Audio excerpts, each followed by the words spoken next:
আল্লাহ নবী সাল্লাল্লাহু আলাইহি সাল্লাম বললেন, ওরে উকবা, সামাজিকতা রক্ষার্থে মানবতার খাতিরে তোমার ঘরের দাওয়াত আমি রাখছি, এটা যেমন সত্য, ততক্ষণ পর্যন্ত তোমার খানা আমি খাবো না যতক্ষণ পর্যন্ত তান্ত্রিকা বিশাহাদাতাইন, কালিমায়ে শাহাদা পড়ে মুসলমান না হবে ততক্ষণ পর্যন্ত আমি তোমার ঘরের খানা খাবো না। সুবহানাল্লাহ বলেন না চিৎকার। এবার কি বুঝলেন? নবীজি দাওয়াত রাখছেন, আপনিও দাওয়াত রাখেন, কিন্তু নবীজি বলছেন যতক্ষণ তুমি ইসলাম গ্রহণ না করবে ততক্ষণ খাবো না। তার মানে আপনাকেও বলতে হবে যতক্ষণ নামাজ না পড়বেন খাবো না। ঠিক কইছেন। চাকরি থাকবো নি? থাকবো।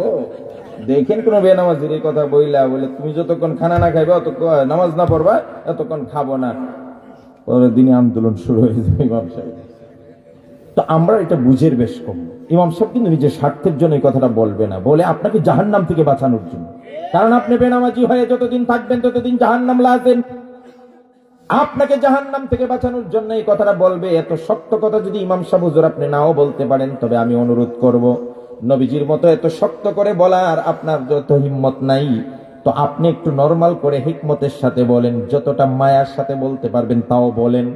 আপনি তার পিঠ হাতিয়ে বলেন যে ভাই আমাকে মহব্বত করে আপনি দাওয়াত দিবেন, খানা খাওয়াচ্ছেন, হাদিয়াও দিবেন, তো আপনার কাছে আমার একটা বিনীত অনুরোধ, কিয়ামতের দিন যেন আমি আর আপনি একসাথে জান্নাতে যেতে পারি, আজকের থেকে দয়া করে নামাজটা ছাড়বেন না। এভাবে অনুরোধ করে তো বলতে পারবেন। কথা বলেন না কেন আপনারা? আপনাকে দরকার নাই আপনি এত কঠিন ভাবে বলার, যতক্ষণ নামাজটা পড়বে তোর করে খাবো না, এইভাবে বলার দরকার নাই। আপনি তাকে পিঠ হাতিয়া মাথা হাতিয়া বলেন, ভাই মহব্বতের খাতিরে একটা কথা বলি, আপনি আমার অনেক মহব্বতের, দয়া করে আজকের থেকে নামাজটা ধরবেন ভাই, নামাজ পড়েন, নামাজ না পড়লে নাজাত নাই। এইভাবে অন্তত যদি না বলেন, তাহলে কিয়ামতের দিন আল্লাহর আদালতে প্রত্যেকে ধরা খেয়ে যাবে। আলেমরা কথা ঠিক কিনা? অনেক আলেমরা ধরা খেয়ে যাবে। সারা জীবন মানুষের ঘরে দাওয়াত খাইছ, সারা জীবন প্যাকেটে হাদিয়া গ্রহণ করেছ, কোনদিন সুদের বিরুদ্ধে কথা বলো নাই, ঘুষের বিরুদ্ধে বলো নাই, মদের বিরুদ্ধে বলো নাই, টেন্ডারবাজি আর চিন্তায় সাদাবাজির বিরুদ্ধে কথা বলো নাই, অসত্যের বিরুদ্ধে কথা বলো নাই, বেঈমান নাস্তিকদের বিরুদ্ধে কথা বলো নাই, কোন বেদাতের বিরুদ্ধে কথা বলো নাই, কুসংস্কার গান বাজনার বিরুদ্ধে কথা বলো নাই। শুধু মানুষের পকেট থেকে টাকা কিভাবে তোমার পকেটে আসবে আর বাড়ি বাড়ি গিয়ে হাদিয়া খাবে, এই ফিকির নিয়ে যারা চলেছে, কিয়ামতের দিনে একজন আল্লাহর আদালত থেকে ছাড় পাবেন না। কথা বলে ঠিক কিনা? রব্বি ইশরাহ লি সাদরি ওয়া ইয়াসসির লি আমরি واحلل عقدة من لساني يفقهوا قولي وبك نستعين يا مستعان। ঐতিহ্যবাহী ব্রাহ্মণবাড়িয়া জেলার সরাইল থানাধীন কালীকচ্ছ জামিয়া ইসলামিয়া সিরাজুল উলুম সূর্যকান্দি এর হাফেজ ছাত্রদের পাগড়ি প্রদান উপলক্ষে আয়োজিত 39তম বার্ষিক 3 দিন ব্যাপী ঐতিহাসিক ইসলামী মহাসম্মেলনের প্রথম দিনের বর্তমান অধিবেশনের নিহায়াত কাবিলুল ইহতারাম পরম শ্রদ্ধাভাজন সভাপতি উস্তাদুল আসাতিদা আল্লামা মুফতি মুবারকুল্লাহ দামাত বারাকাতুহু সহ সভাপতি দ্বয় যথাক্রমে মাওলানা হেদায়েতুল্লাহ সিরাজি হাফিজাহুল্লাহ এবং মাওলানা আশিকুর রহমান মাদানী হাফিজাহুল্লাহ। আজকের মাহফিলে আমন্ত্রিত বিভিন্ন মহল্লা থেকে আগত সম্মানিত ইমাম সাহেবান, খুতাবা ইজাম, হযরত উলামায়ে কেরাম, সামনে বসে আছেন পিতৃতুল্য মুরব্বিয়ান আযম, প্রাণের স্পন্দন যুবক ভাইয়েরা, পর্দার আড়ালের সকলের শ্রদ্ধেয় মা ও বোনেরা, মহান রব্বুল আলামিনের অপরিসীম দয়া, ইহসান, অনুগ্রহ যে আল্লাহ তাবারক ওয়া তাআলা আজকের এই সুন্দর আয়োজনে, মনোরম দৃশ্যে, জান্নাতের বাগানে, নাতিশীতোষ্ণ আবহাওয়ায়, না গরম না ঠান্ডা, খুব মজাদার একটা আবহাওয়া, এমন সুন্দর আয়োজনে জাতির শ্রেষ্ঠ সন্তান হযরত উলামায়ে কেরামের মূল্যবান জবান থেকে নসিহত শুনে পরকালের পাথেয় সংগ্রহ করব, জান্নাতের পথকে সহজ করব, এই নিয়তে আমাদেরকে একত্রিত হওয়ার, আসার বসার সুযোগ যে আল্লাহ তাবারক ওয়া তাআলা করে দিলেন, তার আলিশান দরবারে হৃদয়ের সবটুকু আবেগ ও ভালোবাসা উজাড় করে কালিমাতুশ শুকর আদায় করার নিয়তে জবান ছেড়ে পুরুষ রচিত আওয়াজে আল্লাহর দেওয়া জবান ও তার শেখানো ভাষা দিয়ে কালিমাতুশ শুকর আদায় করছি। সবাই পড়ে নেন আলহামদুলিল্লাহ। আরো জোরে বলতে হবে আলহামদুলিল্লাহ। সবাই বলেন হামদান কাসীরান তাইয়িবান মুবারাকান ফীহি ইয়া রাব্বি লাকাল হামদু কামা ইয়ানবাগি লিজালালি ওয়াজহিকা ওয়া আযীমি সুলতানিকা। সবাই আবারও বলছি আলহামদুলিল্লাহ। সমস্ত প্রশংসা কার? আমরা পবিত্রতা বর্ণনা করব কার? আমরা বড়ত্বতা বর্ণনা করব কার? আমাদের একজন আল্লাহ, তিনি ছাড়া এই পৃথিবীতে আর কোনো মাবুদ নাই, তার নাম আল্লাহ। এই যে আমরা ওয়াজে আসলে হুজুররা বলেন, চিৎকার দিয়ে বলেন সুবহানাল্লাহ আলহামদুলিল্লাহ, এটা তালিমান, শিক্ষা দেওয়ার জন্য। আমাদের শিখা উচিত, জানা উচিত, সর্বক্ষেত্রে এবং সর্বসময়ে আমাদের জবানে তাসবিহ জারি থাকবে একজনের, তিনি কে? নবী করিম সাল্লাল্লাহু আলাইহি ওয়াসাল্লাম বলেছেন আহাব্বুল কালামি ইলাল্লাহি আরবা, পৃথিবীতে আল্লাহর কাছে সবচাইতে পছন্দের বাক্য, পছন্দের কালিমা কয়টা? চারটা। মনে থাকবে ইনশাআল্লাহ। قال سيدنا رسول الله صلى الله عليه وسلم أحب الكلام إلى الله أربع। নবীজি সাল্লাল্লাহু আলাইহি সাল্লাম বলেন পৃথিবীতে আল্লাহর কাছে সবচেয়ে প্রিয় বাক্য, পছন্দের বাক্য হলো চারটা। এই পৃথিবীর ইতিহাসে এই থানে যত কথা আমরা শুনি না কেন, যত সুন্দর সেন্টেন্স, যত সুন্দর বাক্য আমরা শুনি অথবা না শুনি, সবগুলো বাক্য, সবগুলো শব্দ, সবগুলো সেন্টেন্স থেকে নির্বাচিত চারটা বাক্য আল্লাহ সবচেয়ে বেশি পছন্দ করেন। কয়টা কথা? আল্লাহর কাছে সবচাইতে ফেভারিট বলেন, পছন্দের বলেন, আর সবচেয়ে প্রিয় বলেন, কয়টা বাক্য? তো আল্লাহ যে বাক্যগুলো বেশি পছন্দ করেন, আমরা এগুলা কম বলবো না বেশি বলবো? কি চারটা? সুবহানাল্লাহ, আলহামদুলিল্লাহ, লা ইলাহা ইল্লাল্লাহ, আল্লাহু আকবার। বলেন চারটা কি কি?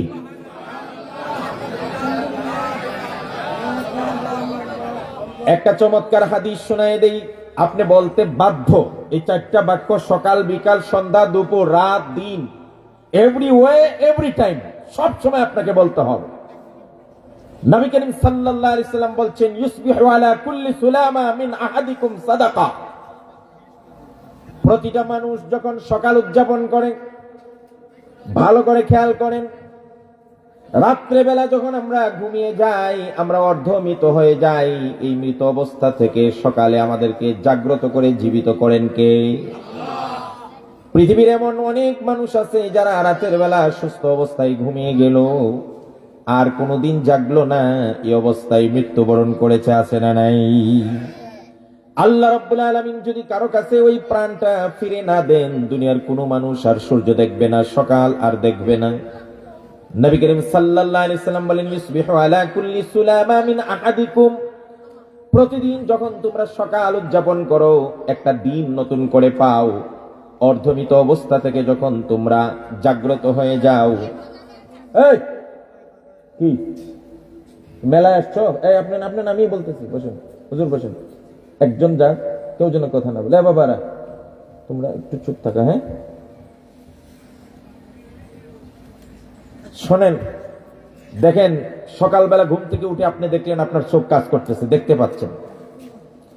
সকালবেলা ঘুম থেকে উঠে দেখলেন আপনার কান কাজ করতেছে, সবকিছু শুনতে পান। সকালবেলা ঘুম থেকে উঠে দেখেন আপনার মাথাটা ঠিক আছে, কোনো এলোমেলো নাই। আরে ভাই, দুনিয়ার মানুষ এদিকে খেয়াল করেন না, আমি তো বলছি, আপনি বলার না, আপনার এদিক সেদিক থাকেন কেন? Attention please. মনোযোগী না হলে কথা কাজ হবে না। সারা দাঁত শুনবেন কিন্তু একটা কথা কাজ হবে। আর কোরআন কি বলছে? ওয়াইদা কুরিয়া আলাইহিমুল কোরআন ফাসতামিউ লাহু ওয়া আনসিতু। যখন কোরআন তেলাওয়াত হয় তখন কাজ হলো দুইটা। নাম্বার 1 চুপ থাকতে হবে, নাম্বার 2 মনোযোগ দিয়ে শুনতে হবে। দুইটাই লাগবে, চুপ থাকবো, মনোযোগ দিয়ে শুনবো। বলেন ইনশাআল্লাহ। একটা বার চিন্তা করে দেখেন, এই মাথার ভিতরে এতগুলো তার আছে, এতগুলো ছোট্ট ছোট পালস আছে, এত ছোট ছোট রগরেশা আছে, এর মধ্য থেকে একটা রগ যদি হালকা রক্ত চেপে যায়, ব্লক হয়ে যায়, আপনি আমি যে সুস্থ মানুষ, যুবক মানুষ, আমরা এই সুস্থ যুবক মানুষটা একটা রগ ব্লক হয়ে যাওয়ার মাধ্যমে পাগল হব। কেমন পাগল? উলঙ্গ হয়ে রাস্তায় দৌড়াবো, আমাদের কোনো খেয়াল থাকবে না। তো সকালবেলা ঘুম থেকে উঠে দেখলেন আপনার মাথা ঠিকঠাক কাজ করছে, ঘুম থেকে উঠে দেখলেন আপনার হাত দিয়ে শক্তি পাচ্ছেন, সবকিছু ধরতে পারছেন, ঘুম থেকে উঠে দেখলেন আপনার পা দিয়ে সুন্দরভাবে হাঁটতে পারছেন।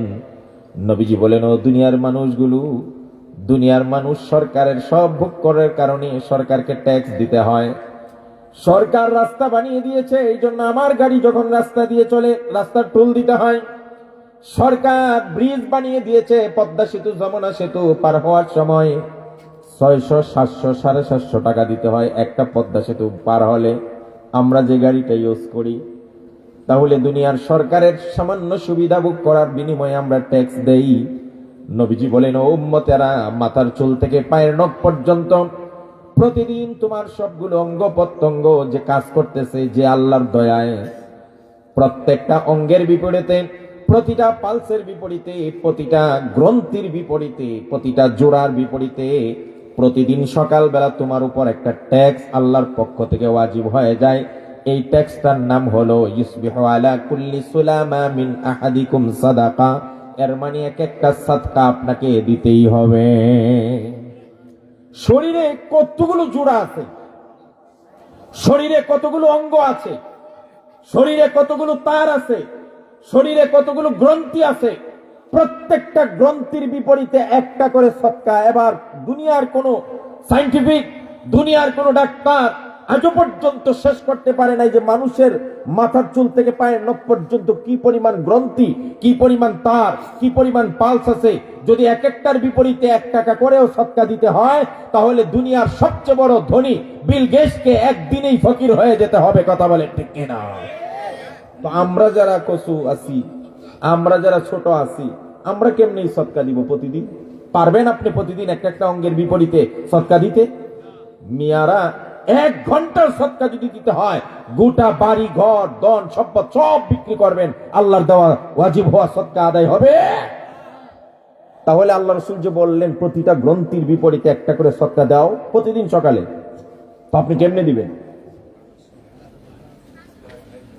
খুব ভালো করে শোনেন।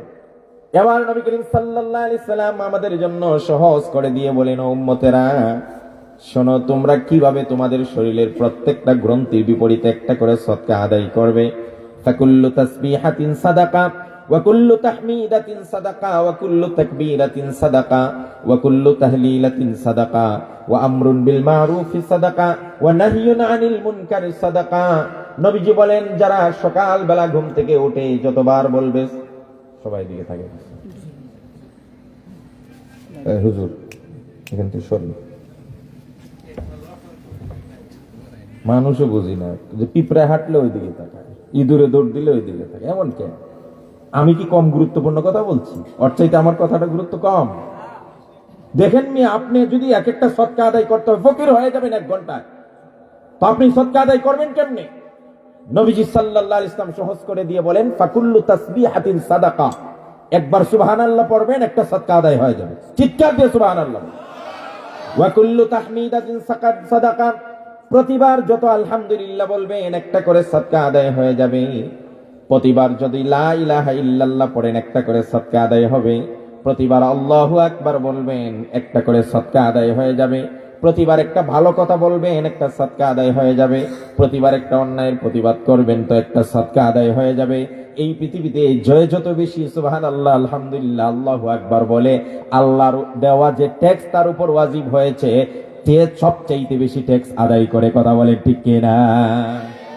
সরকারের কাছে যে সবচাইতে বেশি ট্যাক্স হোল্ডার, ভালো ট্যাক্স আদায় করে সে সবচেয়ে ভালো নাগরিক, সবচেয়ে সুনাগরিক। আল্লাহর নবী বলেন, যে যত বেশি সুবহানাল্লাহ, আলহামদুলিল্লাহ, আল্লাহু আকবার, লা ইলাহা বেশি পড়বে, সে আল্লাহর কাছে সবচাইতে বেশি ভালো বান্দা। কথা বলে ঠিক কিনা?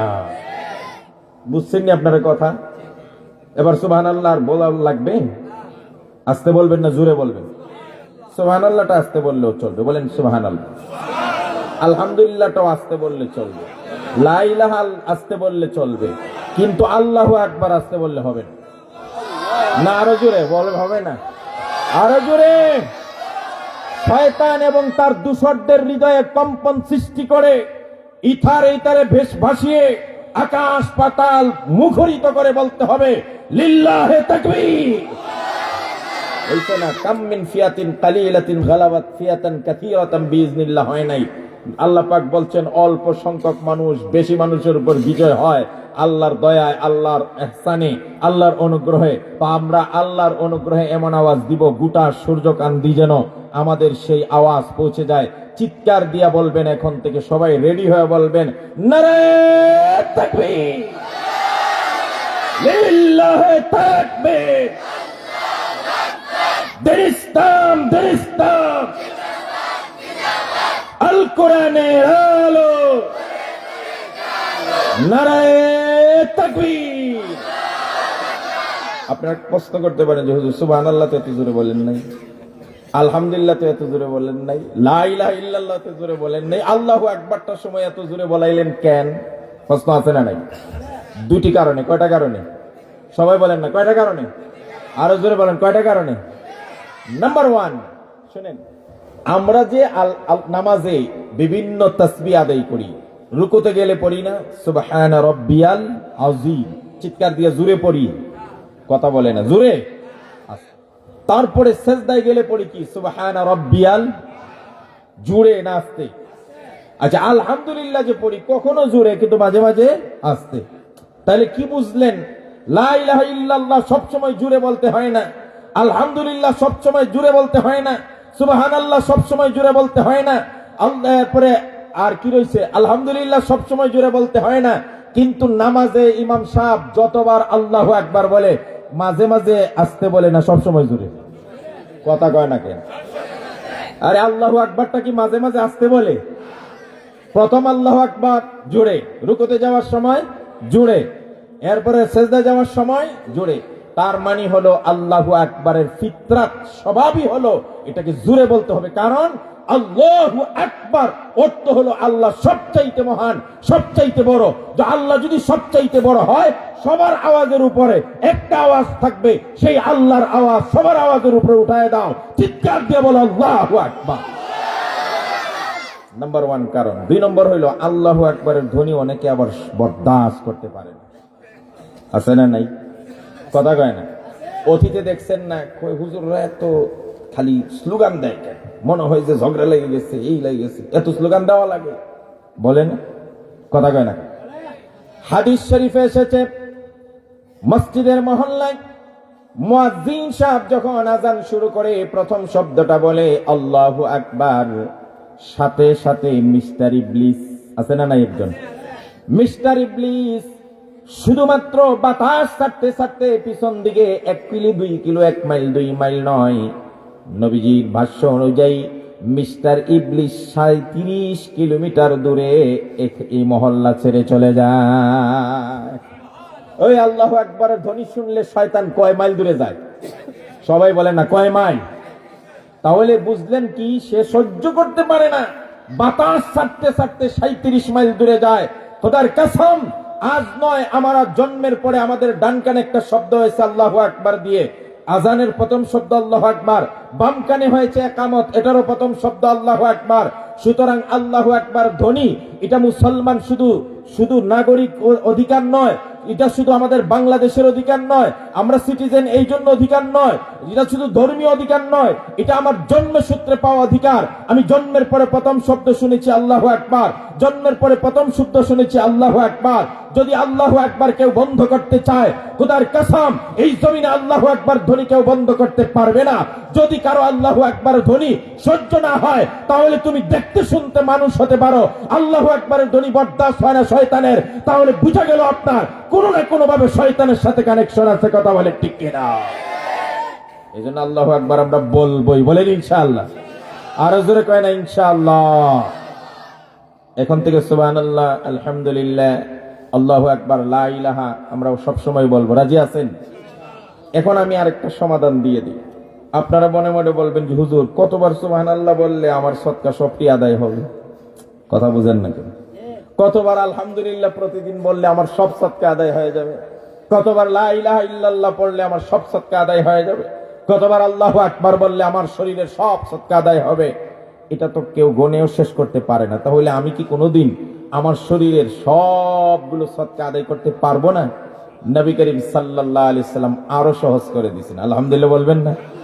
আরো জোরে গান আলহামদুলিল্লাহ।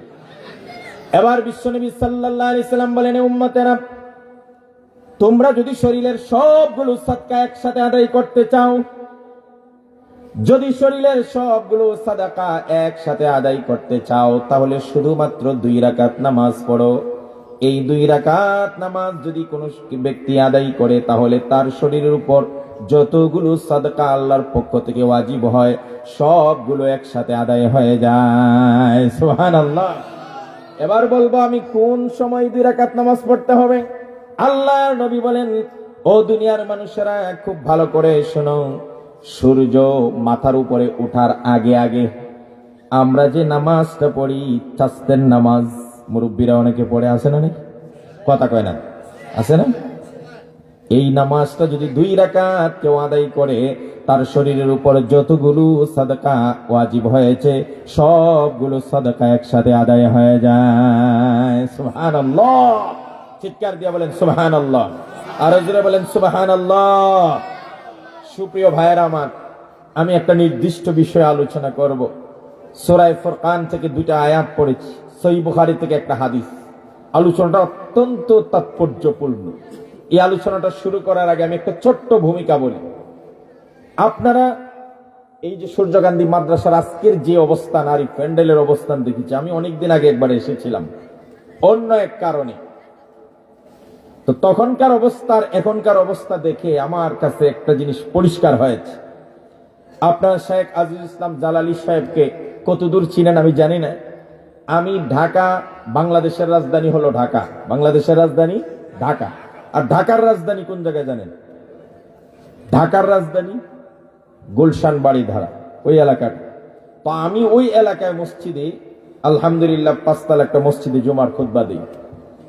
সারা বাংলাদেশে আমি নগণ্য, এমন কোন ডিস্ট্রিক্ট নাই যেখানে আমার বিচরণ হয় না। ব্রাহ্মণবাড়ি এমনি বক্তাদের এলাকা, অগণিত বক্তা, কিন্তু যেই কয়েকজন হাতে গোনা বক্তা সব ডিস্ট্রিক্টে সমাদৃত, সব জায়গায় যার বয়ান পাওয়া যায়, আলোচনা পাওয়া যায়, মাহফিল পাওয়া যায়, এই হাতে গোনা কয়েকজনের একজন পাইছি, শেখ আজিজুল ইসলাম জালালী। আলহামদুলিল্লাহ বলেন। আরে ভাই আমি গেলাম জামালপুর, এই এটারে কয় সানন্দবাড়ি, একেবারে বর্ডার। ওখান থেকে ফেরার পথে পাম্পে তেল নিতে ঢুকছি, দেখি শেখ আজিজুল ইসলাম জালালী। আমি আরে বাবা আপনি এত দূর আসলেন কেন? আমি না হয় রাজধানীতে থাকি, আমার সব জায়গায় নেটওয়ার্ক আছে, এটা আল্লাহর রহমত। আমি যেখানে যাই, বুলাতে গেছি একেবারে চর ফ্যাশন, পোস্টারে দেখি শেখ আজিজুল ইসলাম জালালী। তখন আমার একটা কথা মনে হয়েছে, আজকের এই দৃশ্য দেখে, এতদিন ওনাকেও বলি নাই, আজকে আপনাদের সামনে বলছি। একটা প্রবাদ আছে, শরফুল মাকিন বিল মাকান, আবার শরফুল মাকান বিল মাকিন। কোন সময় চেয়ারের কারণে ব্যক্তির দাম বাড়ে, চেয়ারের কারণে ব্যক্তির দাম বাড়ে। যেমন গণভবনে যেই ঢুকে তার দাম বাড়ে, গণভবনের দাম বাড়ে না। বঙ্গভবনে যেই ব্যক্তি ঢুকে তার দাম বাড়ে, সে বাংলাদেশের প্রেসিডেন্ট হয়ে যায়, তার দাম বাড়ে, বঙ্গভবনের দাম বাড়ে না। কথা বলে ঠিক কি? আর এই মেয়ে থানার ওসি সাহেবের চেয়ারটাতে যে বসে তার দাম বেড়ে যায়। এটা হলো জায়গার কারণে মানুষের দাম বেড়ে যায়, আবার কোন সময় উল্টাটাও হয়, ব্যক্তির কারণেও জায়গার দাম বেড়ে যায়। কথা বলে ঠিক কিনা? আমাদের বড় হুজুর ছিলেন না, বড় হুজুর যদি আপনার বাড়িতে আসতেন তাহলে কি বড় হুজুরের দাম বাড়তো? কথা বলে না। আরে আমার বাড়িতে যদি সিরাজুল ইসলাম বড় হুজুর রাহিমাহুল্লাহ তাআলা আসেন তাহলে কি বড় হুজুরের দাম বাড়বে না আমার বাড়ির দাম বাড়বে? কথা কয় না কেন? সূর্যগান্ধী মাদ্রাসায় যদি সাজিদুর রহমান সাহেব হুজুর দায়িত্ব নেন তাহলে কি সাজিদুর রহমান সাহেবের দাম বাড়বে না মাদ্রাসার দাম বাড়বে? তাহলে বোঝা গেল মাঝে মাঝে চেয়ারের কারণে ব্যক্তির দাম বাড়ে, আবার কোন সময় ব্যক্তির কারণে ও জায়গার দাম বেড়ে যায়। আজকের এই প্যান্ডেলের দৃশ্য, আজকের এই মাদ্রাসার সুচারু সুন্দর গুছানো দৃশ্য দেখে আমার মন সাক্ষী দিয়েছে শেখ আজিজুল ইসলাম জালালির কারণে সূর্যকান্তি মাদ্রাসার অবস্থান পরিবর্তন হয়ে গেছে। কথা বলে ঠিক কিনা? আল্লাহু আকবার, বাংলাদেশ জিন্দাবাদ জিন্দাবাদ। আলহামদুলিল্লাহ আলহামদুলিল্লাহ। আল্লাহ পাক যেন আমার ভাইয়ের হাত ধরে এখান থেকে আজ আমি প্রাণ ভরে দোয়া করে দিয়ে যাই। আল্লাহর কাছে চাই আপনাদের সবাইকে নিয়ে আমিন বলবেন। এখান থেকে যেন হাদিসের গ্রান বের হয়, হাদিসের কালা কালা, হাদিসের সনদ, হাদিসের দর্শ যেন হয়, সর্বোচ্চ সম্মান পর্যন্ত, দাওরা হাদিস পর্যন্ত যেন এই মাদ্রাসাকে আমার ভাইয়ের হাতে আল্লাহ কবুল করেন। সবাই চিৎকার দিয়ে বলেন আমিন। আমার ভাইয়েরা, আমার ভাইয়েরা আল কোরআনের আলো বসেন বসেন। আলহামদুলিল্লাহ আলহামদুলিল্লাহ। আমি আপনাদেরকে এই বিষয়টাই আমি আজকে আলোচনা করব, যেহেতু এই বিষয়টা আমার চোখে পড়েছে। আমরা কার সাথে সম্পর্ক রাখবো, কার কথা শুনবো, কার সাথে চলাফেরা করব, যুবকদের ভাষায় বললে কাকে ফলো করব। আমি মাঝে মাঝে কিছু ভাইয়ের ফেসবুক আইডিতে ঢুকে দেখি সে কাকে কাকে ফলো করছে, এমন আজে বাজে জিনিস ফলো করে রাখছে। আস্তাগফিরুল্লাহ। আপনি ওকে ফলো করবেন কেন? আপনি ফলো করবেন পৃথিবীর সর্বশ্রেষ্ঠ স্কলারকে, আপনি ফলো করবেন বড় একজন মুফাসসিরে কোরআনকে, আপনি ফলো করবেন বড় একজন আলেমে দ্বীনকে, আপনি ফলো করবেন বড় একজন দার্শনিককে। তাহলে আমরা কাকে ফলো করব? আমরা কার কথা শুনবো? আমরা কার সাথে সম্পর্ক রাখবো? আমরা কার সাথে সংযুক্ত হব? এক কথাই যদি বলে আমরা কাকে বন্ধু বানাবো? এই বিষয়টা হলো আমার আলোচ্য বিষয়। কেন হুজুর এই বিষয়টা বেছে নিলেন? কারণ হলো বন্ধুর কারণে মানুষ, ভালো করে শুনবেন, বন্ধুর কারণে মানুষ ভালো হয়ে যায়, আবার বন্ধু খারাপ হলে মানুষটাও খারাপ হয়ে যায়। বন্ধু যদি মদখোর হয়, ও দুনিয়ার যুবক যুবতীরা, ধীরে ধীরে তোমাকেও মদখোর বানিয়ে ছাড়বে। ওই বন্ধুটা যদি আবার নামাজি হয়ে যায়, ধীরে ধীরে তোমাকেও নামাজি বানিয়ে ফেলবে। আজকের যেই সমস্ত অভিভাবকরা আমার বাবার বয়সী, দাদার বয়সী আসছেন, আমি আপনাদেরকে পায়ে হাত দিয়ে বলি, যদি আপনি চান আপনার সন্তানের হক আদায় করতে, আপনি যদি চান আপনার সন্তানটা সুনাগরিক হোক, আদর্শ মানুষ হোক, আপনি যদি চান আপনার সন্তানটা নেককার হোক, যদি আপনি চান আপনার সন্তানটা আপনার সুনাম যেন সমাজে ছড়িয়ে দেয়, ছেলে হোক মেয়ে হোক, যখন তার উঠতি বয়স হবে তখন থেকে আপনাকে খেয়াল রাখতে হবে আমার ছেলেটা কার সাথে চলাফেরা করে, আমার মেয়েটা কার সঙ্গে চলাফেরা করে। যদি ওই সময়টা তাকে পাহারাদারি না করতে পারেন, ভালো বন্ধুর হাত না ধরায় দিতে পারেন, খোদার কসম এমন দিন আসবে যেদিন আপনি আফসোস করে মরবেন, মগর তখন আফসোস করলে কোনো কাজ হবে না। ও আমার অভিভাবক বাবারা, আপনারা কিন্তু প্রত্যেকে রাখাল। আল্লাহর নবী বলেছেন, আলা কুল্লুকুম রাঈন ওয়া কুল্লুকুম মাসউলুন আন রাইয়াতিহি। এই পৃথিবীতে প্রত্যেকটা মানুষকে আল্লাহ রাখালির দায়িত্ব দিয়েছেন, আর প্রত্যেকের রাখালির দায়িত্ব সম্পর্কে আপনি প্রশ্ন সম্মুখীন হবেন। দুনিয়ার মানুষেরা ও আমার অভিভাবকরা, বন্ধু নির্বাচনে আপনারা ভুল করবেন না। ভুল করলে দুনিয়াও নষ্ট, আখিরাতও ধ্বংস। কথা বলেন ঠিক কিনা? আপনারা কিন্তু আপনার সন্তানের দায়িত্বশীল। কিয়ামতের কঠিন ময়দানে অনেক সন্তানকে আল্লাহ বলবে তুমি জাহান্নামে যাও, তখন ওই সন্তান দাঁড়িয়ে আল্লাহর কাছে একটা আবেদন করবে। এই আবেদনটা ভালো করে শুনেন। সন্তান সেদিন বাবার বিরুদ্ধে, মার বিরুদ্ধে একটা কথা বলবে, ওয়াকালু রাব্বানা ইন্না আতা'না সাদাতানা ওয়া কুবারা'না ফাআদাল্লুনাস সাবিলা ربنا آتهم ضعفين من العذاب والعنهم لعنا كبيرا الله أكبر কিয়ামতের কঠিন ময়দানে অনেক সন্তানকে আল্লাহ বলবেন তোর আমলের কারণে তুমি জাহান্নামে চলে যাও। সেদিন সন্তান দাঁড়িয়ে বলবে আল্লাহ আমি জাহান্নামে যাব, তবে আমার কোনো আপত্তি নাই, আমার শুধু একটা আবেদন আপনি পুরা করে দেন। বলে কি আবেদন?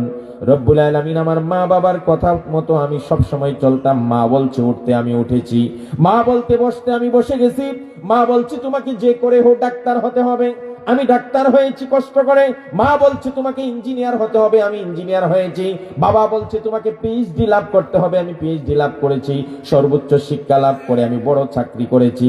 কিন্তু যেই মা বাবার কথায় দুনিয়ার সব কষ্ট সহ্য করে অনেক কিছু অর্জন করলাম, ভুলে ওই মা বাবা আমাকে একদিনও নামাজের কথা বলে নাই, একদিনও আমাকে পরকালের কথা বলে নাই, জাহান্নাম থেকে বাঁচার জন্য সতর্ক করে নাই। আজকে যেই মা বাবার কারণে আমি জাহান্নামী হলাম, আমি চাই ওই মা বাবাকে ডাবল শাস্তি দেন, লানত দেন, অভিশাপ দেন, আর ওই মা বাবার বুকের উপর পা দিয়ে আমি জাহান্নামে যেতে চাই। চিৎকার দিয়ে নাউজুবিল্লাহ বলেন।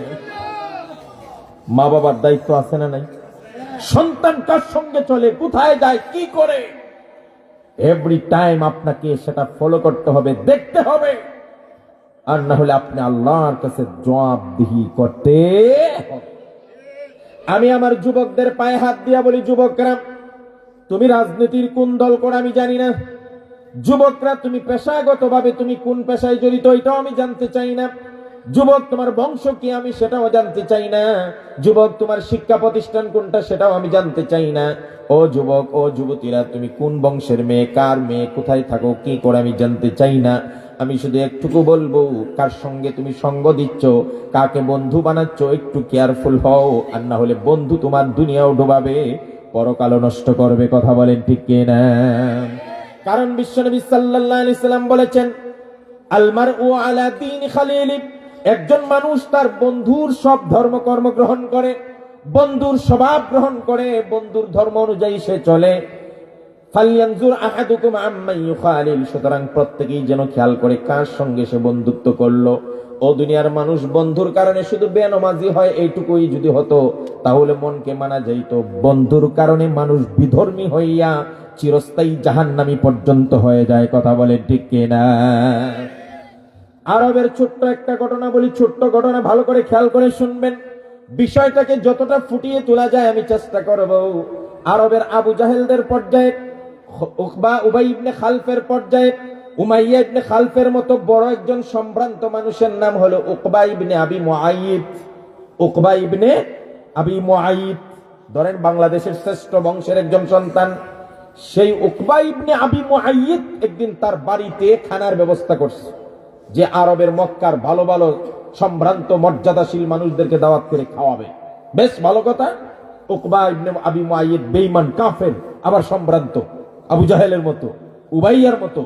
তো বাড়িতে যখন খানার অ্যারেঞ্জ করেছে, তখন কাকে কাকে দাওয়াত দেওয়া যায় আপনারা বুঝে থাকলে বলুন তো। আরবের যদি 10 জন নয় 5 জন সম্ভ্রান্ত মর্যাদাশীল সম্মানী ব্যক্তিকে দাওয়াত দিতে হয়, তাহলে এই 5 জনের ভিতরে আমার নবী আছে না নাই? কথা বলেন না, আছে না নাই? যদি 3 জনকে দাওয়াত দিতে হয়, আমার নবী আছে না নাই? যদি 2 জন মর্যাদাশীল মানুষকে দাওয়াত দিতে হয়, তাহলে আমার নবী আছে না নাই? যদি মক্কার একজন মানুষকেও সে ইনভাইট করতে হয়, তাহলে আমার নবীকে বাদ দিয়ে অন্য কেউ তার সমমর্যাদা হতে পারে? সুতরাং উকবা ইবনে আবি মুআইয়িদ চিন্তা করলো, মর্যাদার শিলের তালিকা করলে তো মুহাম্মদের নাম সবার আগে। এই উদ্দেশ্য নিয়ে মুহাম্মদ সাল্লাল্লাহু আলাইহি ওয়াসাল্লামের দরবারে গেছে, দাওয়াত দিবে তার বাড়িতে। অথচ সে কাফের, বেঈমান। গিয়ে বলল, মুহাম্মদ তোমার দলে তো আমি নাই, তোমার দলে আমি নাই, তারপরে তোমাকে মানতে বাধ্য যে তুমি সম্ভ্রান্ত মর্যাদাশীল। রাসূলুল্লাহ বলেন, আমি সবচাইতে উত্তম দেশে জন্মগ্রহণ করেছি, সবচেয়ে উত্তম বংশ, উত্তম গোত্র আমি জন্মগ্রহণ করেছি, আমি আরবের সবচাইতে মর্যাদাশীল বংশে জন্মগ্রহণ করেছি। সুবহানাল্লাহ। তারপরে তোমাকে দাওয়াত দিত, আমার বাড়িতে কালকে আমাদের বাড়িতে দাওয়াত, তুমি দাওয়াত গ্রহণ করো। এখন মুহাম্মদ সাল্লাল্লাহু আলাইহি ওয়াসাল্লাম কাফেরের বাড়ির খানার দাওয়াত গ্রহণ করবেন না করবেন না? এই মাসআলায় গিয়ে আমাদের অনেকের ইমাম সাহেবদের একটা মাসালা হল হয়ে যায়। অনেক ইমাম সাহেবকে যারা দাওয়াত দেন, সবসময় খালি নামাজিরাই দাওয়াত দেয় না বেনামাজিরাও দেয়? সবাই বলেন, বেনামাজিরাও দেয়? এখন বেনামাজির ঘরের দাওয়াত ইমাম সাহেব কি রাখতে পারবে না পারবে? মাসআলা গুড। বেনামাজির ঘরের দাওয়াত ইমাম সাহেব রাখতে পারবে কি পারবে? ইমাম সাহেবদের জন্য একটু সহজ করে দিব আজকে, সুবহানাল্লাহ বলে। আপনাদেরও জানা দরকার। এই মাসআলা জানার আগে আমরা ওই মাসআলা জানলেই এটা হল হয়ে যাবে। নবীজি কাফের বেঈমান উকবা ইবনে আবি মুআইয়িতের দাওয়াত রাখছেন না? যদি নবীজি রেখে থাকেন তাহলে ইমাম সাহেব রাখতে পারবে, আর যদি নবীজি না রেখে থাকেন তাহলে ইমাম সাহেব বেনামাজির ঘরে দাওয়াত রাখতে পারবে।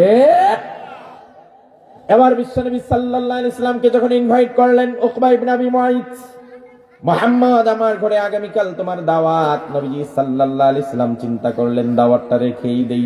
সুবহানাল্লাহ কয় না? আমার নবীজি উকবা ইবনে আবি মুআইয়িত নামক কাফেরের ঘরের দাওয়াত অ্যাকসেপ্ট করেছেন, গ্রহণ করেছেন। সুবহানাল্লাহ। এবার আপনারা মাসালা দেন, ইমাম সাহেব বেনামাজির ঘরে দাওয়াত রাখতে পারবে? কথা বলে না? আরে নবীজি বেঈমানের ঘরে দাওয়াত রাখছেন, তো ইমাম সাহেব বেনামাজির ঘরে দাওয়াত রাখতে পারবেন না? পারবেন। আল্লাহ রহম করুক, বলেন আমিন। সহজ হয়েছে তো? আচ্ছা। এবার বিশ্বনবী সাল্লাল্লাহু আলাইহি ওয়াসাল্লাম দাওয়াত রাখার পরে পরের দিন যথাসময়ে নবীজি উকবার বাড়িতে হাজির হয়ে গেলেন। যখন নবী করিম সাল্লাল্লাহু আলাইহি ওয়াসাল্লাম উকবার বাড়িতে গেলেন, নবীজির সামনে খানা পেশ করলেন, প্রেজেন্ট করলেন। আল্লাহর নবী সাল্লাল্লাহু আলাইহি ওয়াসাল্লাম এবার খানা খাইলেন না? আরে দাওয়াত রাখা এক কথা, আর খানা খাওয়া আরেক কথা। মাসালা 2 নম্বরটা আসছে।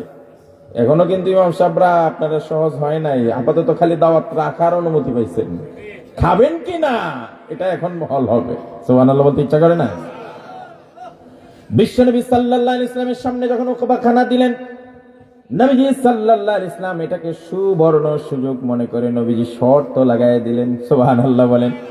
আল্লাহর নবী বলেন, ইয়া উকবা ইন্নী লা আকুলু ওয়া লা আশরাবু হাত্তা তানতিকা বিশাহাদাতাইন। তাফসীরে আল ওয়াসিত লি তানতাবিতে এসেছে, আল্লাহর নবী সাল্লাল্লাহু আলাইহি ওয়াসাল্লাম বললেন, ওরে উকবা, সামাজিকতা রক্ষার্থে মানবতার খাতিরে তোমার ঘরের দাওয়াত আমি রাখছি, এটা যেমন সত্য, ততক্ষণ পর্যন্ত তোমার খানা আমি খাবো না যতক্ষণ পর্যন্ত তানতিকা বিশাহাদাতাইন, কালিমায়ে শাহাদা পড়ে মুসলমান না হবে ততক্ষণ পর্যন্ত আমি তোমার ঘরের খানা খাবো না। সুবহানাল্লাহ বলেন না চিৎকার। এবার কি বুঝলেন? নবীজি দাওয়াত রাখছেন, আপনিও দাওয়াত রাখেন, কিন্তু নবীজি বলছেন যতক্ষণ তুমি ইসলাম গ্রহণ না করবে ততক্ষণ খাবো না। তার মানে আপনাকেও বলতে হবে যতক্ষণ নামাজ না পড়বেন খাবো না। ঠিক কইছেন। চাকরি থাকবো নি? থাকবো। দেখেন কোন বেনামাজির এই কথা বইলা বলে তুমি যতক্ষণ খানা না খাইবা ততক্ষণ নামাজ না পড়বা ততক্ষণ খাবো না, পরের দিনে আন্দোলন শুরু হয়ে যাবে ইমাম সাহেব। তো আমরা এটা বুঝের বেশ কম। ইমাম সাহেব কিন্তু নিজের স্বার্থের জন্য এই কথাটা বলবে না, বলে আপনাকে জাহান্নাম থেকে বাঁচানোর জন্য। কারণ আপনি বেনামাজি হয়ে যতদিন থাকবেন ততদিন জাহান্নাম লাজেন। আপনাকে জাহান্নাম থেকে বাঁচানোর জন্য এই কথাটা বলবে। এত শক্ত কথা যদি ইমাম সাহেব হুজুর আপনি নাও বলতে পারেন, তবে আমি অনুরোধ করব, নবীজির মতো এত শক্ত করে বলার আপনার যত হিম্মত নাই, তো আপনি একটু নরমাল করে হিকমতের সাথে বলেন, যতটা মায়ার সাথে বলতে পারবেন তাও বলেন। আপনি তার পিঠ হাতিয়ে বলেন যে ভাই আমাকে মহব্বত করে আপনি দাওয়াত দিবেন, খানা খাওয়াচ্ছেন, হাদিয়াও দিবেন, তো আপনার কাছে আমার একটা বিনীত অনুরোধ, কিয়ামতের দিন যেন আমি আর আপনি একসাথে জান্নাতে যেতে পারি, আজকের থেকে দয়া করে নামাজটা ছাড়বেন না। এভাবে অনুরোধ করে তো বলতে পারবেন। কথা বলেন না কেন আপনারা? আপনাকে দরকার নাই আপনি এত কঠিন ভাবে বলার, যতক্ষণ নামাজ না পড়বে তোর করে খাবো না, এইভাবে বলার দরকার নাই। আপনি তাকে পিঠ হাতিয়া মাথা হাতিয়া বলেন, ভাই মহব্বতের খাতিরে একটা কথা বলি, আপনি আমার অনেক মহব্বতের, দয়া করে আজকের থেকে নামাজটা ধরবেন ভাই, নামাজ পড়েন, নামাজ না পড়লে নাজাত নাই। এইভাবে অন্তত যদি না বলেন তাহলে কিয়ামতের দিন আল্লাহর আদালতে প্রত্যেকে ধরা খেয়ে যাবে। আলেমরা কথা ঠিক কিনা? অনেক আলেমরা ধরা খেয়ে যাবে। সারা জীবন মানুষের ঘরে দাওয়াত খাইছ, সারা জীবন প্যাকেটে হাদিয়া গ্রহণ করেছ, কোনদিন সুদের বিরুদ্ধে কথা বলো নাই, ঘুষের বিরুদ্ধে বলো নাই, মদের বিরুদ্ধে বলো নাই, টেন্ডারবাজি আর চিন্তায় সাদাবাজির বিরুদ্ধে কথা বলো নাই, অসত্যের বিরুদ্ধে কথা বলো নাই, বেঈমান নাস্তিকদের বিরুদ্ধে কথা বলো নাই, কোন বেদাতের বিরুদ্ধে কথা বলো নাই, কুসংস্কার গান বাজনার বিরুদ্ধে কথা বলো নাই। শুধু মানুষের পকেট থেকে টাকা কিভাবে তোমার পকেটে আসবে আর বাড়ি বাড়ি গিয়ে হাদিয়া খাবে, এই ফিকির নিয়ে যারা চলেছে, কিয়ামতের দিনে একজন আল্লাহর আদালত থেকে ছাড় পাবেন না। কথা বলে ঠিক কিনা? আমরা মনে করি এলাকার সবচেয়ে বড় হুজুর কে জানেন? আমাদের ধারণা যে হুজুর মসজিদে নামাজটা পড়াইয়া ডানেও তাকায় না, বামেও তাকায় না, সোজা নিচের দিকে তাকাইয়া ঘরে চলে যায়। আবার আজান পড়লে ঘর থেকে বের হয়ে মসজিদ, দাওয়াত দিলে নিজ দিকে তাকাইয়া দাওয়াতটা খায়, খেয়ে আবার ঘরে চলে যায়। আর না বাজার হাটে, না রাস্তাঘাটে, কোথায় নাই হুজুর। এত সলিড হুজুর, এত ভালো হুজুর, কাঁচা আইলেও পারা দেয় না, আছে না নাই? ডানেও তাকায় না, বামেও তাকায় না, উনি বড় হুজুর? কথা কয় না কা? এই উনি বড় হুজুর? যদি আপনার দৃষ্টিকোণ থেকে উনি বড় হুজুর হতেন, তাহলে আজকে এখান পর্যন্ত ইসলাম আসতো না। নবীজি যদি সেদিন চোখ বুজে সব সহ্য করতেন, ডানে শিরিক হচ্ছে, বামে বিদআত হচ্ছে, মদের আড্ডাখানা হচ্ছে, তাওহীদের উপর আঘাত হচ্ছে, ইসলামের 12টা বাজাচ্ছে, রাসূলুল্লাহ যদি লাত মানাতুজ্জার বিরুদ্ধে কথা না বলতেন, মুআজ্জু হাউজিং এর বিরুদ্ধে কথা না বলতেন, ইসলামের পক্ষে আহ্বান না করতে, আজকে এখানে ইসলাম আসতো না। সুতরাং উনি বড় হুজুর নয়। যে ব্যক্তি হক কথা বলে তাকে নিজেকে বিরত রাখে, সত্য কথা বলে না, আল্লাহর নবী বলছেন সে বড় হুজুর নয়। আস-সাকিতু আনিল হাক্কি শাইতানুন আখরাস। যেই ব্যক্তি হক কথা বলা থেকে নিজের মুখকে বন্ধ রাখে, ডানেও তাকায় না, বামেও তাকায় না, আল্লাহর নবী তাকে বুবা শয়তান বলেছেন। কথা বলে ঠিক কিনা? সুতরাং আমাদের কিছু দায়িত্ব আছে না নেই? এটা আপনি বললেও আমাকে বলতে হবে, না বললেও বলতে হবে, জোর করলেও বলতে হবে, ফোর্স করলেও বলতে হবে, বাধা দিলেও বলতে হবে। খোদার কসম, এই জমিনে যেদিন একদিন একজন আলেমও যদি বেঁচে থাকে, আল্লাহর কসম, যেইভাবেই হোক, যেই সরকারি আসুক, যত বড় শক্তিশালী আর জালিম হোক, যে কোনো ভাবে ডাইরেক্ট না বলতে পারলেও ইনডাইরেক্ট কৌশলে আমরা আমাদের কথা বলেই যাব। কথা বলে ঠিক কিনা? আমরা যে বলতে পারি, এটা আপনাদের প্রমাণ হয়নি?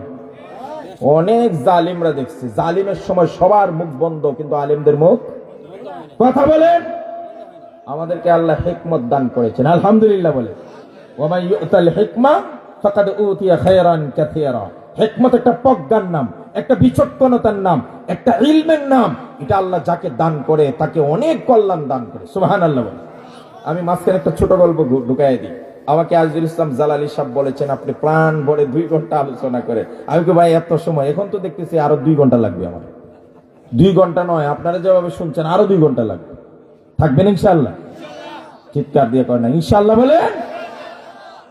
হাজ্জাজ বিন ইউসুফ নাম শুনছেন না? একজন মুসলিম শাসক, তবে বাট ভেরি ডেঞ্জারাস জালিম। বাপ রে বাপ, এত বড় জালিম।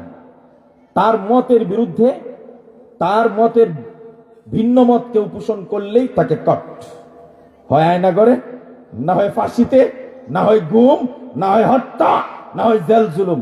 এই হাজ্জাজ বিন ইউসুফের কথা। কার কথা কইতেছে? কথা কয় না, কার কথা কইতেছে?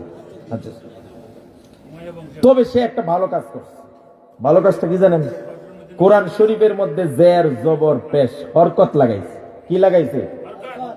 যদি হেতিয়ে হরকত না লাগাইতো আর হরকত ছাড়া কোরআন শরীফ এখনো থাকতো, তো পাবলিক দূরের কথা, আমাদের কি পাবলিক দূরের কথা, অনেক মৌলবীর পায়জামা গরম হয়ে যেত কোরআন শরীফ। কারণ কমপ্লিটলি ব্যাকরণ আর্টিকেল না জানলে, নাহু সরফ কমপ্লিট না জানলে একটা পৃষ্ঠা পড়ার ক্ষমতা থাকতো না। কথা কয় না কার? এটার প্রমাণ তো অনেক বড় বড় বক্তা দেখছি, হাদিস পড়তে আসে, একটা হাদিসের মধ্যে 14টা ভুল করে, কারণ তার গ্রামার আর্টিকেল দুর্বল, নাহু সরফ পড়ে নাই। তো হাজ্জাজ বিন ইউসুফ এই কাজটা করে গেছে, যে জবর পেশ লাগানোর কারণে আলেমরা তো বটেই, সাধারণ পাবলিক এখন কোরআন শরীফ পড়তে পারে। সুবহানাল্লাহ। তাহলে ভালো কাজ করছে না? কিন্তু সেই ইতিহাসে একজন জালিম। তাহলে বোঝা গেল জালিমরাও মাঝে মাঝে 2-1টা ভালো কাজ করতেও, আরে আমার উদ্দেশ্য বুঝেন নাই, জালিমরাও মাঝে মাঝে 2-1টা ভালো কাজ করতেই পারে, এই জন্য সে ভালো মানুষ হয়ে যায় না। আর 2-1টা ভালো কাজ করে আপনি জুলুম করার অনুমতি পান নাই। আমাদেরকেও গল্প শোনাইতো, আমরা ইসলামের জন্য এটা করেছি, ইসলামের জন্য এটা করেছি, ইসলামের জন্য এটা করেছি। আপনি ইসলামের জন্য যদি 100টা কাজও করে থাকেন, একটা শিরিক যদি করেন, খোদার কসম আল্লাহর কাছে 100টা কাজের কোনো মূল্য নাই। কথা বলে ঠিক কিনা? কারণ একটা শিরিক করে আপনি 100টা কাজকে বরবাদ করে দিয়েছেন। আপনার 100টা কাজকে আমরা পিছনে ফেলে শিরকের বিরুদ্ধে অবশ্যই দাঁত ভাঙ্গা জবাব দিব। কথা বলে ঠিক কিনা?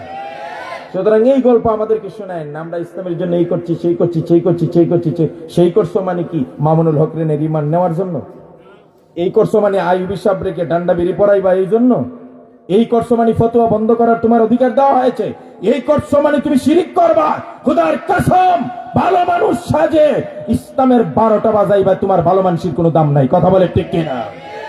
তো হাজ্জাজ বিন ইউসুফ ছিল জালিম বাদশা, বলেন না কেন? জালিম বাদশা, কিন্তু ভালো কাজটা করছে, এটা আলাদা কথা। তো সে যেহেতু জুলুম করতে করতে মানুষকে বিরক্ত বানায় ফেলছে, খালি হত্যা। একদিন তার মনের ভিতরে একটা সংকল্প আসলো, ইচ্ছা আসলো যে মানুষ আমার ব্যাপারে কি ভাবনা ভাবে একটু দেখি তো। ছদ্মবেশে গিয়ে, ছদ্মবেশে গ্রামে যাবে, তখন তো আর টিভি ছিল না, তো মানুষ তো আমাকে গ্রামের মানুষ চিনবে না, গিয়ে জিজ্ঞেস করবো যে আমার সম্পর্কে এরা কি ভাবে। তো টিআরপি যদি কারো মাপতে হয়, যে মেম্বার সাহেব কেমন, চেয়ারম্যান সাহেব কেমন, এমপি সাহেব কেমন, এটা যদি যাচাই করতে হয়, ভোট লাগে না, গণভোট দরকার নাই। কালীকচ্ছ বা সরাইলের সবচেয়ে জনপ্রিয় চার স্টলটা আছে না, কথা কয় না, এই চার স্টলটা যেটা সবচেয়ে বেশি মানুষ চা খায়, সন্ধ্যার পরে লুকিয়ে আধারে চার স্টলের পিছনে গিয়ে বসে থেকে, কথা কন, বুঝতে পারবেন আপনি কত পার্সেন্ট ভালো আর কত পার্সেন্ট আপনার টিআরপি মাপা হয়ে যাবে। তো হাজ্জাজ বিন ইউসুফ চিন্তা করলো, আমার সম্পর্কে মানুষ কি বলে একটু যাচাই করা দরকার। ছদ্মবেশে চলে গেছে একেবারে গ্রাম অঞ্চলে। গ্রাম অঞ্চলে যাওয়ার পরে হাজ্জাজ বিন ইউসুফ প্রথম দেখা হয়েছে একজন মুরব্বী চাচার সঙ্গে। আসলে মুরব্বী চাচা ছিল একজন আলেম। সাধারণত গ্রামের আলেমরা এত পুসপাস করে না, সাধারণ লেভেলে খেতে কাজে কাজ করে, খেতে কামানে বোঝা যায় না উনি যে আলেম। উনি মনে করেছে সাধারণ পাবলিক। হাজ্জাজ বিন ইউসুফ ছদ্মবেশে গিয়ে তাদের কমেন্ট, তাদের অভিমত নেওয়ার জন্য জিজ্ঞেস করলো, চাচা আসসালামু আলাইকুম। ওয়ালাইকুম সালাম। আপনার দেশের বাদশাকে? কয় হাজ্জাজ বিন ইউসুফ। কয় লোকটা কেমন? বুড়া চাচাই কি চিনে উনি যে হাজ্জাজ বিন ইউসুফ? টিভি নাই তো, দেখছে না।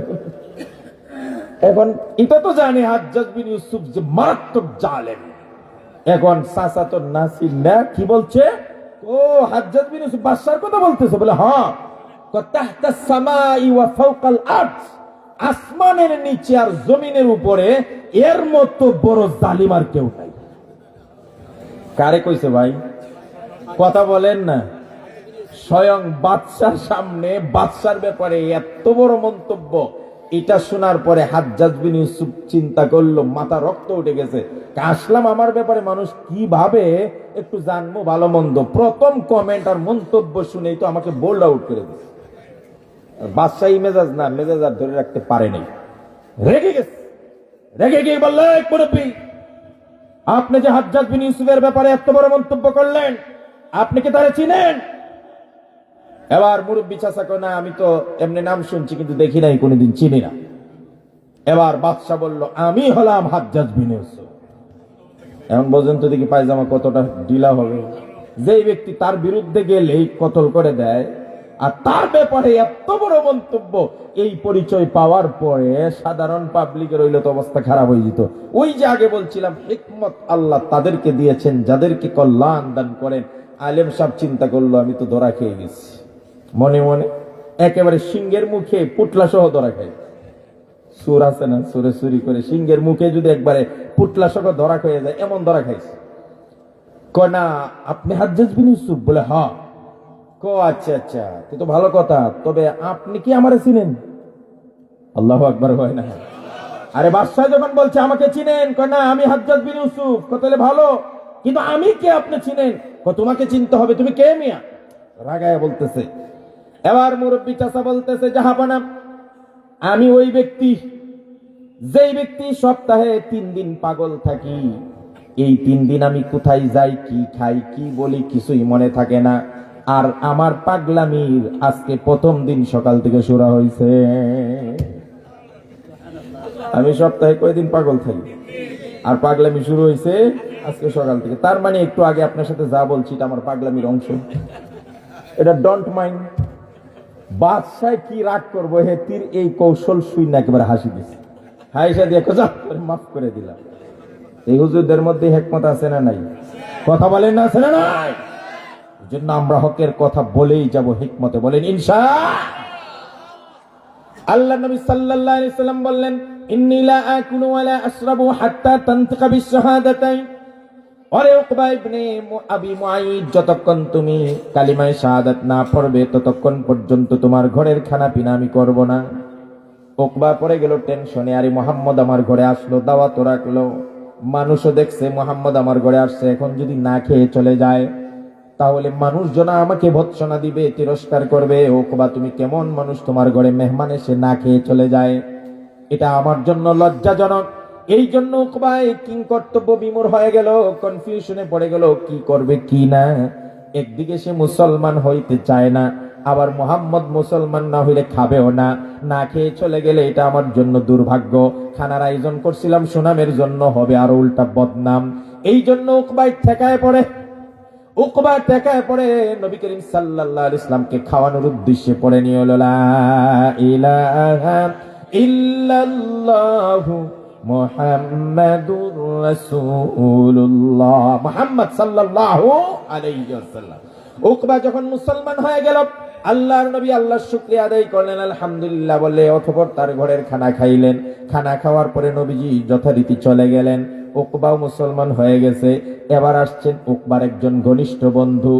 আমার আলোচ্য বিষয় হলো কাকে বন্ধু বানাবেন, বন্ধুর কারণে মানুষের কি ক্ষতি হতে পারে, বন্ধুর কারণে মানুষ কোন পর্যায়ে যেতে পারে, ওইটা বোঝানোর জন্য এই ঘটনা বলা। এবার উকবা যখন মুসলমান হয়ে গেল, এবার উকবার বাড়িতে মুহাম্মদ সাল্লাল্লাহু আলাইহি ওয়াসাল্লাম যাওয়ার পরে আসছে তার একজন ঘনিষ্ঠ বন্ধু, বেস্ট ফ্রেন্ড। এই বেস্ট ফ্রেন্ড ওয়ালারা, যুবকরা কোথায় শুনো, বা কান খুলে শুনো, তুমি কাকে বেস্ট ফ্রেন্ড বানাও, কাকে আইডল মানো, কাকে আদর্শ মানো, কাকে নেতা বানো, তুমি আজকে কান খুলে শুনে যাও। এবার উকবার বেস্ট ফ্রেন্ড আসছে, ঘনিষ্ঠ বন্ধু আসছে, উবাই ইবনে খালফ অথবা উমাইয়া ইবনে খালফ, দুই ভাইয়ের এক ভাই, আমি ধরে নিলাম উবাই ইবনে খালফ, তার ঘনিষ্ঠ বন্ধু আসছে। উবাই ইবনে খালফ এসে শুনে আমার বন্ধু আমার বিরোধী দলে অংশগ্রহণ করেছে, মুহাম্মদের ধর্ম গ্রহণ করেছে। এই কথা শোনার পরে উবাই ইবনে খালফের মেজাজ হয়ে গেছে গরম। কয় উকবা, বন্ধু তুমি নাকি মুহাম্মদের দলে অংশগ্রহণ করেছো, বাপদাদার ধর্ম ছেড়ে মুসলমান হয়ে গেছো। এবার উকবা বলে, দোস্ত রাগ করিস না। বলে, কি রাগ করবো না মিয়া, আমার দল ছেড়ে তুমি ওই দলে চলে গেছো, আর তোমার উপর রাগ করবো না।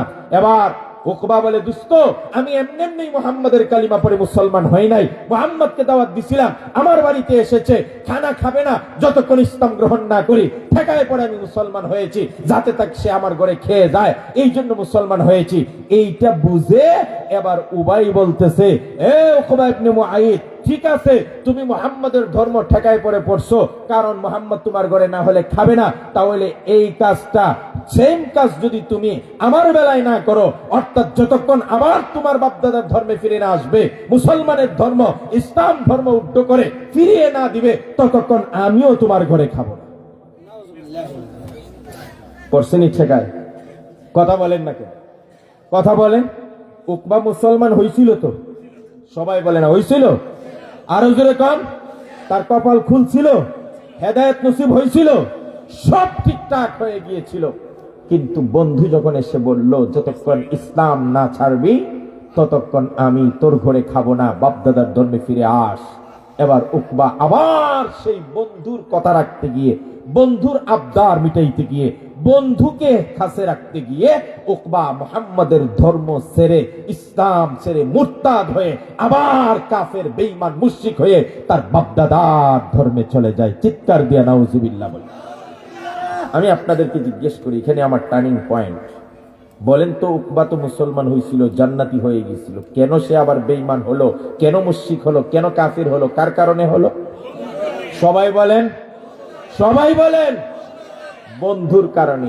এই ঘটনা যখন ঘটছে তখন আল্লাহ কোরআনে কারীমের সূরা ফুরকানের কয়েকটা আয়াত নাযিল করে দিয়েছেন। আল্লাহ কি বলেন? আল্লাহ রাব্বুল আলামিন তখন জানিয়ে দিলেন, وَيَوْمَ يَعَضُّ الظَّالِمُ عَلَى يَدَيْهِ يَقُولُ يَا لَيْتَنِي اتَّخَذْتُ مَعَ الرَّسُولِ سَبِيلًا يَا وَيْلَتَى لَيْتَنِي لَمْ أَتَّخِذْ فُلَانًا خَلِيلًا। আল্লাহ রাব্বুল আলামিন বলেন, ইয়া রাসূলুল্লাহ, ইয়া হাবিবাল্লাহ, পৃথিবীতে যত বন্ধু আছে তাদেরকে একটা মেসেজ আমার পক্ষ থেকে জানায় দেন। পৃথিবীতে যত বন্ধু আছে সবাইকে একটা বার্তা জানায় দেন, কিয়ামতের কঠিন ময়দানে অনেক বন্ধুরা শুধু হাত কামড়াইবে আর আফসোস করবে।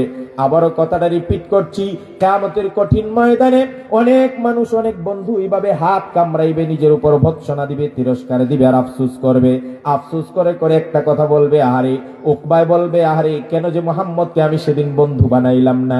যদি মুহাম্মদের সাথে সম্পর্ক ভালো থাকতো, মুহাম্মদের দলে যদি থাকতাম, মুহাম্মদের দলে যদি থাকতাম, মুহাম্মদকে নেতা মানতাম, মুহাম্মদকে আইডল মানতাম, মুহাম্মদকে আদর্শ মানতাম, মুহাম্মদকে ভালোবাসতাম, মুহাম্মদের সাথে সুসম্পর্ক থাকতো, তাহলে আজকে আমার জাহান্নামী হওয়া লাগতো না। কেন আমি উবাইয়ের মতো নালায়েককে বন্ধু বানাইলাম? কেন উবাইয়ের কথা শুনলাম? উবাইকে কেন ভালোবাসলাম? উবাই ইবনে খালদকে কেন আমি মন দিলাম? তার দলে কেন গেলাম? আজকে তার কারণে আমাকে জাহান্নামী হওয়া লাগতেছে। এই কথা বলে নিজের উপর নিজে রাগ করবে। ও দুনিয়ার মানুষরা, আপনারা খেয়াল করে দেখবেন, আমাদের দেশে কোনো মানুষ যদি নিজের উপর বেশি রাগ হয়, তখন মাথার চুল ছিটতে থাকে, ছিটতে থাকে, ছিটতে থাকে।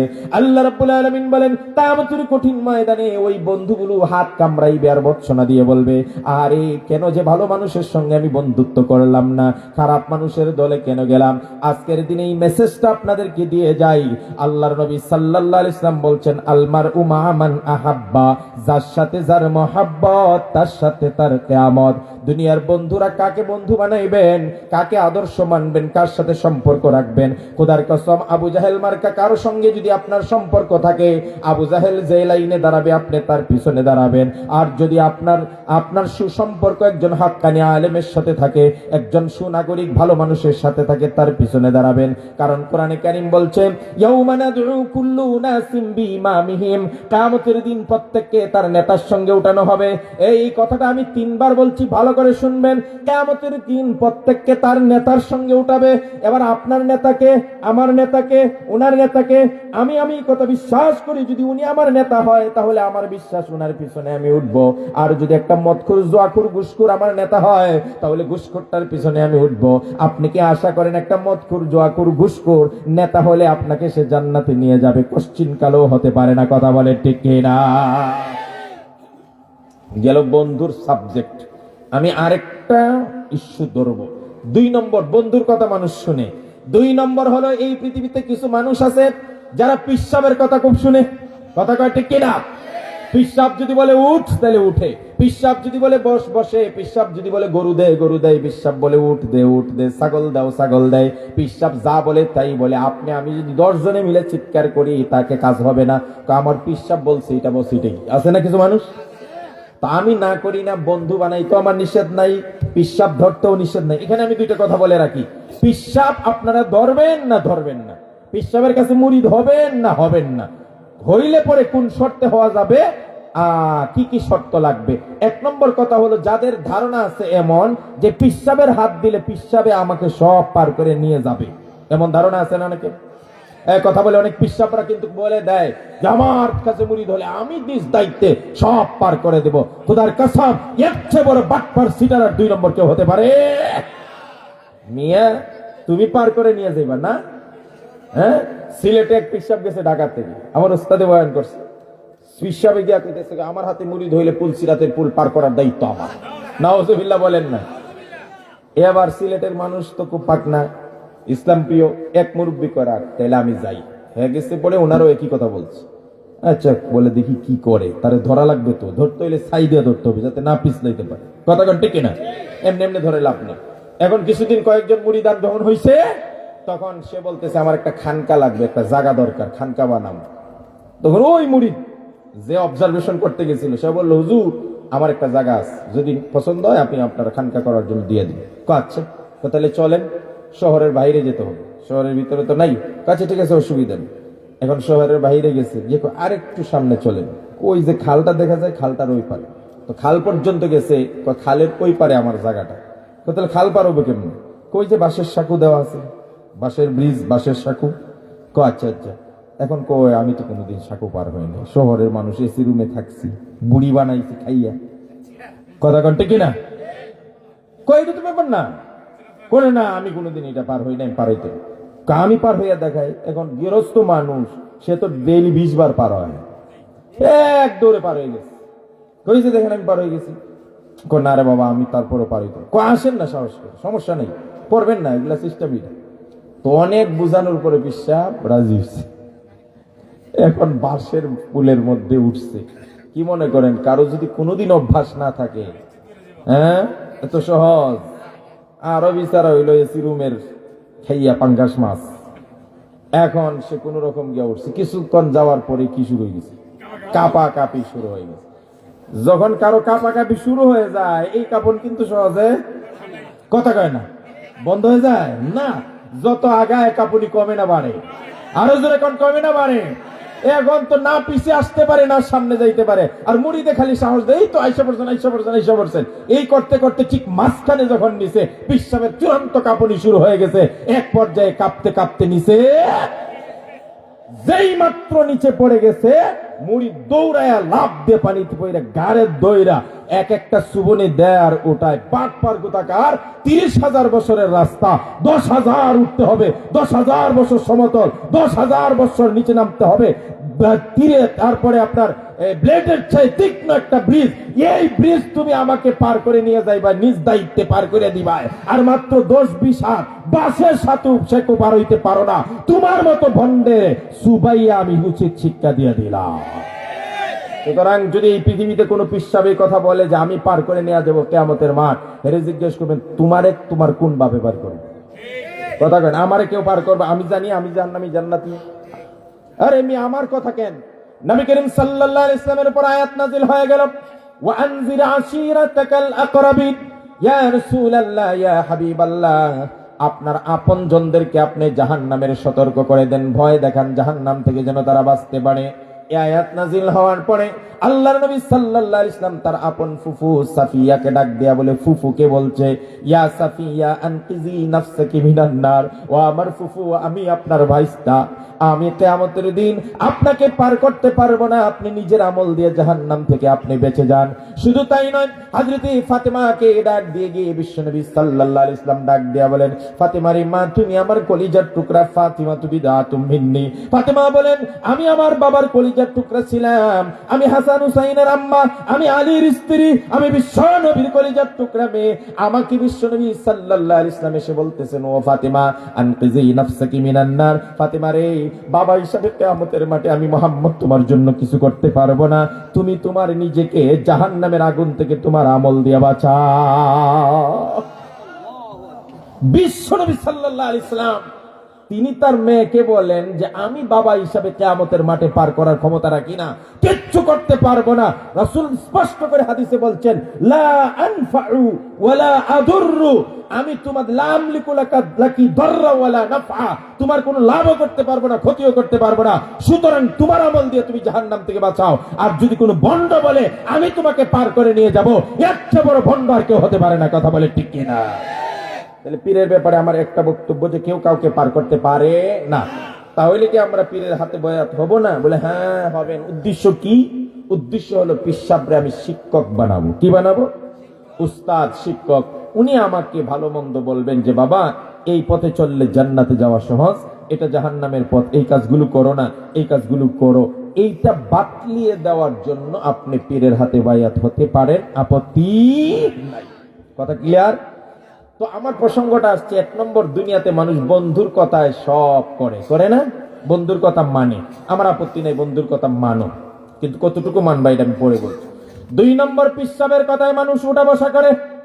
আমি বলবো পিসাব যা বলে আপনি তাই শুনেন, কোনো সমস্যা নাই। 3 নম্বর, এই পৃথিবীতে মানুষ হুজুরদের কথা শুনে, আমার মতো হুজুর, ওনার মতো হুজুর, হুজুরদের কথা শুনে না। কথা বলে না, অধিকাংশ মানুষ শুনে তো, হুজুরদের কথা শুনে। এরপরে সেলিব্রিটিদেরকে আদর্শ মনে করে, নায়ক নায়িকার কথা গনে, গায়ক গায়িকাকে আদর্শ মনে করে, খেলোয়াড়দেরকে আদর্শ মনে করে। এই গেল আরেক শ্রেণী, 3 শ্রেণী গেল। 4 নম্বরে কিছু মানুষ দেখবেন যারা রাজনীতি করে, এরা নেতার কথা খুব ভালো করে শুনে। কথা কোন ঠিক কিনা? দুনিয়ার মানুষ একদিকে বললে, নেতা যদি বলে বামকে ডান, সে বলবে এটাই ডান। আছে না নাই? কথা কয় না কা? এই নেতা যদি বলে পূর্ব দিকে সূর্য ওঠে না, পশ্চিম দিকে ওঠে, এ তিন কোনো চিন্তা না করে কহ পশ্চিম দিকে উঠে। আছে না? নেতা যা বলে তাই শোন, নেতার কথা শুনে। আমি বলবো ঠিক আছে, নেতার কথা শুনে আমার আপত্তি নাই, তবে কতটুকু শুনবেন? 4টা শ্রেণী কইছি। বন্ধুর কথা শুনেন, আমার আপত্তি নাই। পিসাবের কথা শুনেন, আমার আপত্তি নাই। হুজুর বা শিক্ষকদের কথা শুনেন, আপত্তি নাই। নেতা নেত্রীর কথা শুনেন, আপত্তি নাই। 5 নম্বর, কেউ যদি বলে হুজুর আমার কোনো বন্ধুও নাই, আমার কোনো পিসাব নাই, আমি কোনো হুজুরের কথাও শুনি না, আমি কোনো নেতারও মানি, রাজনীতি করি না, তাইলে বুঝবো আপনি অন্তত পক্ষে কারো কথা না শুনলেন, আপনি মা বাবার কথা কয় না, মা বাবার কথা শুনে না। তাহলে সে মা বাবার কথা শুনে, আমি বলবো মা বাবার কথা শুনেন, তবে কতটুকু শুনবেন। এই আলোচনাটা করে আমি শেষ করব। সর্বশেষ পয়েন্টার কথা শুনেন। এক সাহাবী বিশ্বনবী সাল্লাল্লাহু আলাইহি ওয়াসাল্লামের কাছে এসে জানতে চাইলেন, ইয়া রাসূলুল্লাহ মান আহাক্কু বিহুসনি সাহাবাতি, ইয়া রাসূলুল্লাহ এই পৃথিবীতে সবচাইতে আমার কাছে ভালো আচরণের হকদার কে? কে আমার কাছে ভালো আচরণের হক রাখে? নবীজি বলেন উম্মুকা, তোমার মা। সুম্মা মান, এরপরে কে? নবীজি বলেন উম্মুকা, তোমার মা। আল্লাহর নবী সাহাবী বলেন সুম্মা মান, এরপরে কে? নবীজি বলেন উম্মুকা, তোমার মা।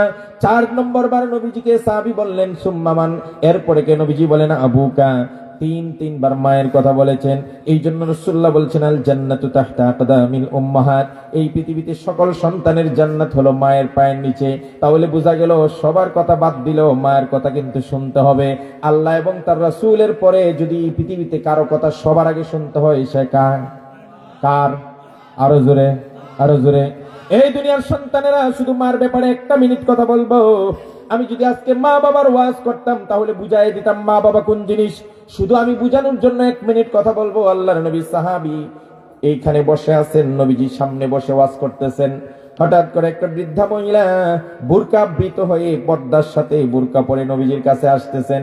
সাহাবায়ে কেরাম লক্ষ্য করলেন, মহিলাটা যখন আসতেছেন নবীজি বসা থেকে উঠে গেলেন, উঠে গিয়ে ওই মহিলাটাকে আগিয়ে নিয়ে আসলেন। সাহাবীর আশ্চর্য হয়ে গেল, এই মহিলাকে মুখ তো ঢাকা চিনেন না। রাসূলুল্লাহ উঠে গিয়ে নিজে এগিয়ে নিয়ে আসলেন, হাত ধরে এনে নিজের কাছে বসানোর জন্য নিজের গায়ে একটা ইয়ামানি চাদর ছিল, ওই চাদরটা বিছাইয়ে দিলেন। সুবহানাল্লাহ বলে। ও দুনিয়ার মানুষরা, হুজুররা সাক্ষী, আল্লাহর নবী অনেকের জন্য নিজের গায়ের চাদর বিছাইয়ে দিয়েছেন সম্মান করতে গিয়া। দাহিয়াতুল কালবি, একটা বনি কালগুত্রের সর্দার, তিনি যখন আসছেন তার জন্য চাদরটা বিছাইয়ে দিয়েছেন। নবীজির চাদরে দাহিয়া বসেন নাই, আস্তে করে গুটায়ে চুমু খেয়ে নবীজির কাছে ফিরত দিয়েছেন। আরো অনেকের ইকরামার জন্য বিছাইছেন, অনেকের জন্য বিছাইছেন, কেউ বসে নাই। সবাই নবীজির চাদর উঠিয়ে দিয়ে বলছেন, ইয়া রাসূলুল্লাহ আপনার চাদরে বসার আমাদের সাহস নাই। এই পৃথিবীতে নবীর চাদরে বসেছেন এমন একটা নজিরও কেউ দেখাইতে পারবে না। কিন্তু আজকে আশ্চর্যজনক কাহিনী হলো, ওই মহিলাটার জন্য রাসূলুল্লাহ যখন চাদর বিছাইয়ে দিয়েছেন, সাথে সাথে মহিলা নবীর চাদরে বসে গেছে। এই মেয়ারা, শেখ আজিজুল ইসলাম জালালী সাহেব যদি নিজের রুমাল বিছাইয়ে দেয় আপনাদের জন্য, আর আপনারা যদি কেউই কোনোদিন না বসেন, এই দৃশ্য যদি সবার জানা থাকে, ছাত্ররাও দেখতেছে হুজুর তো মাঝে মাঝে হুজুরের রুমাল বিছাইয়ে দেয় অমুকের জন্য, কিন্তু কেউ তো কোনোদিন বসলো না। কিন্তু আজকে একটা মহিলা আসছে, এই মহিলার জন্য চাদর বিছাইছে আর মহিলা বসে গেছে। আশ্চর্য হবে না ছাত্ররা? কথা বলেন, আশ্চর্য হবে কিনা? এবার সাহাবীরাও আশ্চর্য হলো, আরে মহিলাটাকে। এরপরে নবীজি শুধু নবীর চাদরই বসছে মহিলা তা নয়, আল্লাহর নবী কানে কানে মুখ রেখে কি যেন কথা বললেন দীর্ঘ সময়। এরপরে পকেটে হাত দিলেন, নবীর পকেটে যা ছিল সেটা মহিলাকে হাদিয়া দিলেন। সাহাবীদের আশ্চর্যতা আরো বাড়তেছে। এরপরে যখন মহিলার বিদায়ের সময় হলো, নবীজি নিজে উঠে গেলেন, 40 কদম এগিয়ে দিয়ে আসলেন। সাহাবীদের কৌতূহল আর কিউরিসিটি আর ধরে রাখতে পারছেন না। নবীজি যখন গো ব্যাক ফিরে আসলেন, এবার সাহাবীরা জিজ্ঞেস করলেন, ইয়া রাসূলুল্লাহ, ইয়া হাবিবাল্লাহ, এতক্ষণ শুধু দেখতেছিলাম আপনারই আচরণ এই মহিলার সঙ্গে। এই মহিলাকে ভাগ্যবতী মহিলা, যার জন্য আপনি নিজের গায়ের চাদর বিছাইয়ে দিলেন, মহিলাটা বসে গেল। আপনি পকেট থেকে টাকা বের করে দিলেন, মহিলাটা সানন্দে গ্রহণ করলো। আপনি 40 কদম এগিয়ে দিয়ে আসলেন, এত সম্মান করলেন, এই মহিলাকে আমাদের জানতে বড় ইচ্ছা করে। এবার বিশ্বনবী বলেন, ও সাহাবীরানি, আমি যখন আমার মায়ের পেটে থাকা অবস্থায় আমার বাবা দুনিয়া থেকে চলে যায়, আমি চির এতিম হইয়া দুনিয়াতে জন্মগ্রহণ করি। কয়েক বছরের ভিতরে আমার মাও চলে যায়। এই পৃথিবীতে আমি বুঝ হওয়ার পরে আমি মা বাবা কাউকে আর পাই না, তাদের খেদমত করার আমার কপাল হয় নাই, নসিব হয় নাই। আমি তোমাদেরকে মা বাবার বিষয়ে এত ওয়াজ করি, মা বাবার মা পায়ের নিচে জান্নাতি কথা আমি বলি, বাবা সন্তুষ্ট থাকলে আল্লাহ সন্তুষ্ট, এই কথা আমি বলি। মা বাবার খেদমতের ব্যাপারে কোরআনে এত কথা বলেছেন, কিন্তু আমার কপালটা এরকম, আমি চির এতিম হয়ে দুনিয়াতে আসলাম। বুঝ হওয়ার পরে মা বাবার খেদমত দূরের কথা, মা বাবাকে আমি দেখতেই পাই নাই। আজকে যেই মহিলাটা আসছিল, ওই মহিলাটার কেউ নয়, আমার দুনিয়াতে যখন আমার মা নাই, ওই মহিলাটা আমাকে দুধ পান করে হয়ে বড় করেছে, আমাকে কোলে নিয়ে কাঁধে নিয়ে এই মহিলা সব জায়গায় ঘোরাফেরা করেছে, আমাকে বিশুদ্ধ ভাষা শিক্ষা দেওয়ার জন্য সে চেষ্টা করেছে। এই মহিলার কেউ নয়, আমার দুধমাতা হালিমাতুস সাদিয়া। আজকে আমার মা আসছিল, আমি আমার বিশ্বনবীর সামর্থ্যের সর্বোচ্চটুকু দিয়ে আমি আমার মাকে খেদমত করার চেষ্টা করেছি। এই ছোট্ট একটা কথা দিয়ে আমি এইটুকু মেসেজ দিতে চাই, এই পৃথিবীতে আল্লাহ এবং তার রাসূলের পরে যদি কাউকে মানেন, কারো কথা শুনেন, কাউকে অনুসরণ করেন, বিনা বাক্যে কার? সবার আগে কার?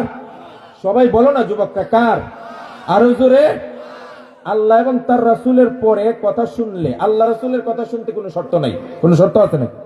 আতিউল্লাহ ওয়া আতিউর, কোনো শর্ত নাই। কিন্তু এরপরে যাদেরকে মানতে হবে সবার বেলা শর্ত আছে। ওয়া আতিউ উলিল আমরে বলেন নাই, ওইটার উপর আত্ম করে বলছেন ওয়া উলিল আমরে, মানে এরপরে যাদেরকে মানবেন এদের বেলায় শর্ত আছে। তো আমার প্রশ্ন হলো, আল্লাহ এবং তার রাসূলের পরে যদি কাউকে মানতে হয় সবার আগে কাকে মানবেন? সবাই বলেন মা। এই কথার মনে থাকবে। এমনই একজন মা ভক্ত সাহাবীর নাম বলছি, সাদ ইবনে মালিক। কথা শেষ দিকে, মূল টার্নিং পয়েন্টে চলে আসছে। সাদ ইবনে মালিক, সাদ ইবনে মালিক এতটাই মা ভক্ত, মা যদি বলতো উঠ, সাদ উঠতো। মা যদি বলতো বস, সাদ বসতো। মা যদি বলতো সাদ বাজারে যা, বাজারে যেত। মা যদি বলতো সাদ আজকে ঘর থেকে বের হবে না, সাদ ঘর থেকে বের হবে না। আশেপাশে সবার কাছে সাদ যে মা ভক্ত এই কথা সুনামের সাথে প্রচার হয়ে গেছে। সেই সাদ, সংক্ষেপ করছি, একদিন বিশ্বনবী সাল্লাল্লাহু আলাইহি ওয়াসাল্লাম যখন হকের দাওয়াত দিলেন, কালিমার দাওয়াত দিলেন, তোমরা ইসলামের পথে আসো, এক আল্লাহ মানো, এই কথা শোনার পরে নবীর দরবারে গেছে। যাওয়ার পরে নবীজির কথা শুনে আস্তে আস্তে নবীজির উপর ভক্ত হওয়া শুরু হয়ে গেছে। আস্তে আস্তে আসা যাওয়া করে, মা জানে না, মা মুশরিকা, সাদের মা কাফের, বেঈমান। কিন্তু সাদ মুহাম্মদের দরবারে আসা যাওয়া করে লুকিয়ে লুকিয়ে। হঠাৎ একদিন সাদ মুহাম্মদ সাল্লাল্লাহু আলাইহি ওয়াসাল্লামের দরবার থেকে রাত করে যখন বাড়িতে ফিরে, মা অপেক্ষা করছেন সাদের জন্য। যেই মাত্র সাদ এসে দরজায় টোকা দিল, ভিতর থেকে মা বলল কে? ভালো করে খেয়াল করবেন, এই কথাটা কিন্তু গুরুত্বপূর্ণ। সাদ বললেন, মা আমি তোমার সাদ। আগেই বলছি সাদ হলো মা ভক্ত সবচাইতে বেশি। মা রাগিয়ে দরজা খুলে বলে, সাদ কোথায় ছিলে এত রাত, এত দেরি হলো কেন? সাদ বলল, মা আমি এমন একটা দরবারে ছিলাম, যেই দরবারের কদম চুমতে পাইলে মানুষের কপাল ধন্য হয়ে যায়। চিৎকার দিয়ে সুবহানাল্লাহ বলেন না। সাদের মা বলল, এটা কোন দরবার? হযরতে সাদ বললেন, বিশ্বনবী মুহাম্মদুর রাসূলুল্লাহ সাল্লাল্লাহু আলাইহি ওয়াসাল্লামের কাছে ছিলাম। সাদের মা মুশরিকা, বেঈমান, কাফের। যেই মাত্র মুহাম্মাদের নাম শুনছে সাথে সাথে গায়ে আগুন ধরে গেছে। আছে না নাই? এই কথা বলেন, আছে না? আমাদের সমাজের কিছু মানুষ আছে, আলেমদের নাম শুনলে গায়ে আগুন ধরে যায়। আছে না নাই? কথা বলেন, আছে না নাই? আমরা বলবো, তোমরা যুগে যুগে জ্বলতে থাকবে, পড়তে থাকবে। এই পৃথিবীতে আলেমরা মাথা উঁচু করেছিল, আছে, ভবিষ্যতেও থাকবে। এই পৃথিবীর জনপদ আর ইয়াং সোসাইটিকে আলেমদের থেকে কেউ বিচ্ছিন্ন করতে পারবে না। কথা বলে ঠিক কিনা? জ্বলো তোমরা। সাদের মা আগুন রেগে অগ্নিশর্মা হয়ে বলল, সাদ তোমার এত বড় সাহস, মুহাম্মাদের দরবারে তুমি কার অনুমতি নিয়ে গেছো, কেন গেছো? হযরত সাদ আর কোন রাগ ডাক করলেন না, সুজা সাপটা সাদ জানিয়ে দিলেন, মা আমি মুহাম্মাদের ধর্ম ইসলাম গ্রহণ করে ফেলেছি। সুবহানাল্লাহ। বুঝে থাকলে বলুন তো, যেই সাদের মা মুহাম্মাদের নাম শুনলে গায়ে আগুন জ্বলে যায়, এবার ছেলে বলতেছে, মা আমি ইসলাম গ্রহণ করে ফেলেছি, তখন কি সাদের মার রাগ কমছে না আরো বাড়ছে? জোরে বলেন। এবার সাদের মা বলল, সাদ তুমি যে ইসলাম গ্রহণ করেছো, তুমি কার অনুমতি নিয়ে ইসলাম গ্রহণ করেছো? আজ পর্যন্ত আমার অনুমতি ছাড়া একটা কথাও বলো না, একটা কাজও করো নাই। এবার সাদের মা যখন এই প্রশ্ন করছেন, সাদ রে তুমি কার অনুমতি নিয়ে ইসলাম গ্রহণ করেছো? আমি আপনাদেরকে প্রশ্ন করে বলি, ইসলাম গ্রহণ করতে কার অনুমতি লাগে? সবাই বলেন। নামাজ পড়তে কার অনুমতি লাগে? আল্লাহর বিধান পালন করতে কার অনুমতি লাগে? আরো জোরে কান। মুসলমান যেখানেই যাবে, ইয়াং সোসাইটি, যুবক সমাজ, তোমার ইসলামের পরিচয় মাথার থেকে পায়ের নখ পর্যন্ত, তাদের দেশে গেলেও সেই পরিচয় তোমার সঙ্গে থাকবে। আমরা সংসদে যাব, আমরা বইমেলায় যাব, আমরা পর্যটন কেন্দ্রে যাব, আমরা কক্সবাজার যাব, আমরা সচিবালয়ে যাব, আমরা যেখানেই যাব, আমরা পার্টি অফিসে যাব, আমার ইসলাম সাথে থাকবে, আমার নামাজ সাথে থাকবে, ইসলামের শিয়ারগুলো সাথে থাকবে। এই জন্য কারো পারমিশনের দরকার নাই। কথা বলে ঠিক কিনা? মাঝে মাঝে কিছু হুমরা ছুমরারা কয় সেনাবাহিনীতে চাকরি নিতে দাড়ি রাখলে অনুমতি লাগবে, অমুক জায়গায় গেলে পা পাঞ্জাবি পরলে অনুমতি লাগবে, ভার্সিটিতে গেলে পাগড়িয়ার টুপি পরলে অনুমতি লাগবে, অমুক প্রতিষ্ঠানে পড়লে দাড়ি রাখা চলবে না, আর এফএলে গেলে এটা করলে চলবে না, অমুক মিডিয়াম স্কুলে গেলে এটা রাখা যাবে না। খুদার কসম, 92% মুসলমানের দেশ, শাহজালাল শাহপুরান সহ 360 আউলিয়ার এই মাটিতে শুয়ে আছে। এই দেশে 4 লক্ষের অধিক মসজিদ আছে, হাজার হাজার মাদ্রাসা আছে, লক্ষ লক্ষ আলেম হাফেজ আছে। এই দেশের মাঝি মাল্লারা এখনো লা ইলাহা ইল্লাল্লাহর স্লোগান দিয়ে দাঁড় টানে। এই দেশের কৃষকরা এখনো আল্লাহ আল্লাহর জিকির করে তাদের ধান রোপণ করে। এই দেশের শেষ রাতে অসংখ্য তাহাজ্জুদ গুজার বান্দাদের চোখ দিয়ে জমিন অস্রোতে ভিজে যায়। এই দেশে সূর্য উঠে হয় আল্লাহু আকবার দলিতে, সূর্য অস্ত যায় আল্লাহু আকবারের দলিতে। সকালবেলা লক্ষ লক্ষ বাচ্চারা এখনো কোরআন বুকে মক্তবে যায়। এই দেশে দাঁড়িয়ে রাখতে, টুপি থাকতে, পাঞ্জাবি পড়তে, পাগড়ি পড়তে, বোরকা হিজাব পড়তে কারো অনুমতির প্রয়োজন নাই। যদি কেউ অনুমতির প্রশ্ন তুলে, খোদার কসম সে বাংলাদেশে থাকবে না, ইসলাম আর মুসলমান বেঁচে থাকবে।